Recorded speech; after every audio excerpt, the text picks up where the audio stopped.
पुण्याच्या पुरंदर तालुक्यामधील जेऊर येथील new English स्कूलमध्ये शिकणाऱ्या आकाश धुमाळ याचा 13 दिवसांपूर्वीच ब्लड कॅन्सरने मृत्यू झाला। अवघ्या 15 दिवसांपूर्वी ब्लड कॅन्सर डिटेक्ट होऊन मुलगा गेलाय। कॅन्सरचे वेळेत निदान झाले असते तर त्याला वाचवू शकलो असतो असं सांगत वडील दत्तात्रय धुमाळ यांनी अशा प्रकारचं दुःख कोणाच्याच वाट्याला येऊ नये म्हणून आकाशच्या मृत्यूनंतर धार्मिक विधी, जेवण, भजन कीर्तन न करता जेऊर येथील शालेय विद्यार्थ्यांसाठी आरोग्य तपासणी शिबिराचं आयोजन केलं। यामध्ये प्राथमिक आणि माध्यमिक शाळेमधील 250 विद्यार्थ्यांची आरोग्य तपासणी करण्यात आली। धुमाळ यांनी मुलाच्या 13व्यालाच हे आरोग्य तपासणी करून अनोख्या पद्धतीने आपल्या मुलाला श्रद्धांजली वाहिली। त्यांच्या भावना जाणून घेतल्यात आमचे प्रतिनिधी राहुल शिंदे यांनी। आकाश दत्तात्रय धुमाळ जेऊर येथील न्यू इंग्लिश स्कूलमध्ये शिकणारा हा विद्यार्थी मागील काही दिवसात आजारी पडला आणि त्याला हे जग सोडून जावं लागलं। मात्र त्यानंतर त्याच्या वडिलांनी एक निर्णय घेतला, तो म्हणजे त्याच्या 13व्याच्या दिवशी न्यू इंग्लिश स्कूलमधील जे विद्यार्थी आहेत त्यांची आरोग्य तपासणी करण्याचा। खरं तर आपल्यातला एखादा व्यक्ती गेल्यावर आपण देवधर्म आणि वेगळे कार्यक्रम घेत असतो, मात्र त्या सर्वांना फाटा देत त्यांनी एक वेगळा निर्णय घेतला आणि या विद्यार्थ्यांचं जे आरोग्य तपासणी आहे त्याचा निर्णय घेतला आणि आज ही आरोग्य तपासणी जेऊर येथील न्यू इंग्लिश स्कूलमध्ये सुरू आहे।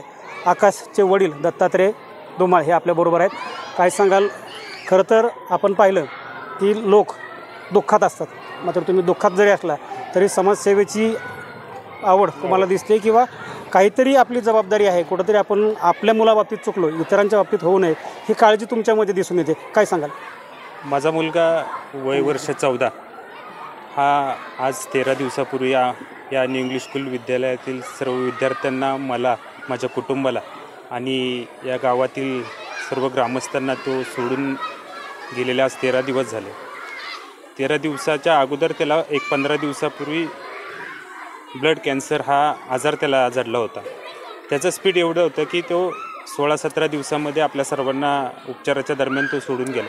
परंतु आपण सर्व ग्रामीण भागात राहतो आणि ग्रामीण भागातल्या लोकांचं आरोग्याची काळजी घेण्याचं दुर्लक्षित हे निश्चित असतं। मी माझ्या मुलाच्याकडेही फार थोडंसं दुर्लक्ष माझ्याकडून झालं, पण मी एक निश्चय केला की जे माझ्याकडून चूक झाली आणि तीच इतर पालकांकडून होऊ नये, परंतु त्याच्या जाण्याचं कारण हे आजाराचं होतं आणि तसा आजार भविष्यात त्याच्या कुठल्या सहकाऱ्यांना, त्याच्या सोबतच्या कुठल्याही मित्रपरिवाराला नसावा ह्या संकल्पनेतनं मी हा निर्णय घेतला आणि यासाठी प्राथमिक आरोग्य केंद्र जेऊर त्याच्या ज्या डॉक्टर आहेत तेजस्विनी पवार, टेक्निकल विभागाच्या ज्या प्राची जाधव आहेत आणि सह्याद्री हॉस्पिटलच्या डॉक्टर रेश्मा शिवतरे यांनी खऱ्या अर्थानं हे शिबिर यशस्वी करण्यासाठी मोलाचं सहकार्य केलं।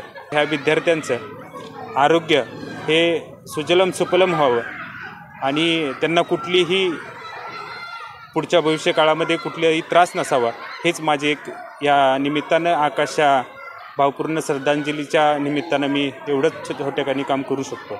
आम्ही आज आकाशच्या कार्यक्रम 13व्या निमित्त आम्ही हा कॅम्प करत आहोत। तर याचा उद्देश एवढाच आहे की आकाशचं आपल्याला कॅन्सरचं डिटेक्शन लवकर झालं नाही, पण ते इतर मुलांच्या बाबतीत होऊ नये त्यासाठी हा कॅम्पचा मुख्य हेतू हा आहे।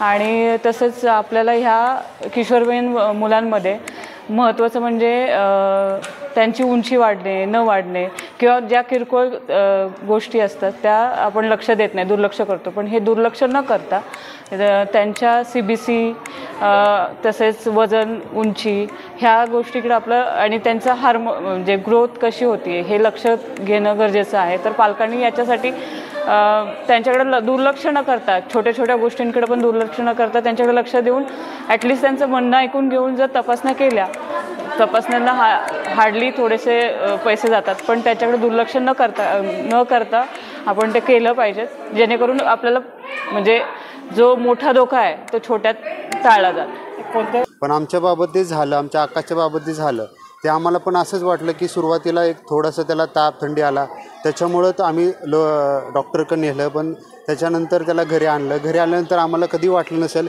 की त्याच्या रक्ताच्या तपासण्या कराव्या किंवा आणखी कोणती तपासणी करावं, पण आमच्याकडून दुर्लक्ष झालं किंवा किंबहुना ते लक्षातही आले नाही आहे। पण आमच्या आकाशच्या बाबत ते झालं, ते इतर म्हणजे त्याच्यासोबत जे विद्यार्थी होते त्यांच्याबाबत होऊ नये म्हणून आमच्या डोक्यामध्ये अशी कल्पना आली की खरं तर आपण 10व्याला किंवा 13व्याला कीर्तनाचा कार्यक्रम ठेवतो, पण ते न ठेवता आपण एक विद्यार्थ्यांसाठी एक काहीतरी करावं, म्हणजे त्यासाठी आपल्यामध्ये जे झालं आहे ते इतरांबाबत होऊ नये म्हणून आजचं हे शिबिर आम्ही आयोजित करण्याचा प्रयत्न केला. जो शिबिर आहे ते यशस्वीपणे त्यांनी संपन्न केलेलं आहे. खरं तर आकाशच्या बाबतीत जे झालं त्या इतर कुठल्या मुलांशी या बाबतीत होऊ नये किंवा त्याला वेळेवर उपचार भेटावा अशीच अपेक्षा त्यांनी या ठिकाणी व्यक्त केलेली दिसते. आणि म्हणूनच त्यांनी कुठलंही कीर्तन किंवा इतर कार्यक्रमाला खर्च न करता विद्यार्थ्यांचं आरोग्य तपासणी शिबिर हे जेऊर येथील शाळेत आयोजित केल्याचं पाहायला मिळते. न्यूज अनकटसाठी राहुल शिंदे, जेऊर.